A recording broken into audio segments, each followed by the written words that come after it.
నమస్తే, welcome to వీటెన్ TV news. Mancherial జిల్లా శ్రీరాంపూర్ ఏరియాలో మార్చి 1 నుండి 15 వరకు ర్యాలీలు, సభలు, సదస్సులు నిర్వహించండి.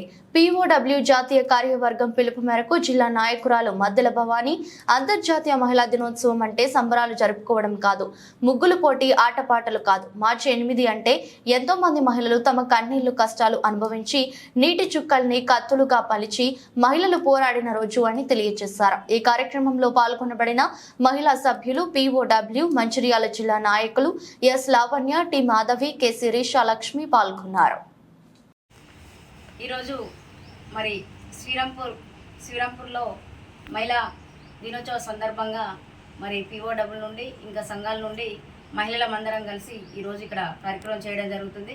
అదేవిధంగా మహిళల హక్కుల కోసం అంటే మహిళా దినోత్సవం జరుపుకునేది ఎందుకు అంటే సన్మానాలు, శాలువలు, కేకులు కట్ చేయడం కాదు. మహిళా దినోత్సవం అంటే చాలా గొప్పది, ఆ విషయం తెలియదు. మహిళలు ఒకప్పుడు ఏదైతే అణచివేతకు గురైందో అదేవిధంగా మహిళా దినోత్సవం ఏ రకంగా ఉన్నది అనేది ఈ రోజు చేసేటువంటి వాళ్ళు ఓన్లీ అది పేపర్ స్టేట్మెంట్ వరకు కావచ్చు, ఆ ఒక్కరోజు గుర్తింపు కాకుండా మహిళల కష్టం ఏందనేది ఖచ్చితంగా తెలుసుకోవాలి. మహిళలపైన జరుగుతున్నటువంటి హత్యలు, అత్యాచారాలు, ఘోరాలు, నేరాల కోసం మాట్లాడడం లేదు. కానీ ఒక దినోత్సవాన్ని మాత్రమే సెలబ్రేషన్ చేసుకోవడం కాకుండా మహిళలకు ఖచ్చితంగా గుర్తింపు ఉండాలి. అదేవిధంగా మహిళలపైన జరిగేటువంటి దాడులు ఏవైతే ఉన్నాయో, మణిపూర్ సంఘటన చూసుకుంటే చాలా బాధాకరమైనటువంటి విషయం.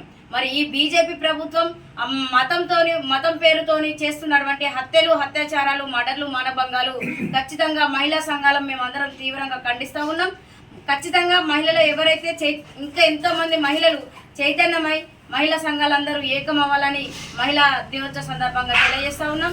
ఆడపిల్లల పట్ల హాస్టల్లో జరుగుతున్న SC/ST హాస్టల్లో జరుగుతున్నటువంటి సంఘటనలు, ఎంతో మంది మహిళలు, అమ్మాయిల పైన జరుగుతున్నటువంటి ఇవన్నిటి కోసం కూడా మేము తీవ్రంగా ఖండిస్తూ ఉన్నాం. జరిగేటువంటి ఏవైతే ఉన్నాయో ఈ ప్రభుత్వాలు, ఏ ప్రభుత్వం పరిపాలించినా కూడా ప్రభుత్వాలు కనీసం హాస్టల్లో చనిపోయిన మహిళల కోసం పట్టించుకోవట్లేదు, కనీసం చట్టసభలో మాట్లాడట్లేదు, కనీసం చర్య తీసుకోలేనటువంటి పరిస్థితిలో ఉన్నది. కానీ మహిళా దినోత్సవం మాత్రం జరుపుతారు. కాబట్టి మేమందరం ఒకటే తెలియజేస్తా ఉన్నాం, మహిళలకు స్వేచ్ఛ అవసరం, మహిళలను గౌరవించుకోవాల్సిన అవసరం ఉన్నది. మహిళల హక్కుల కోసం పోరాడితే మహిళల హక్కులను అమలు చేయాల్సిన అవసరం ఉన్నది. ఖచ్చితంగా భారత రాజ్యాంగంలో మహిళా వాటా పురుషులతో పాటు మాది కూడా సమానమే. సమానత్వం వచ్చేదాకా మహిళా పోరాటం అనేది ఆగదు. మహిళలందరూ చైతన్యమై బయటికి రావాలని ఖచ్చితంగా మహిళా దినోత్సవ సందర్భంగా మేము తెలియజేస్తా ఉన్నాం.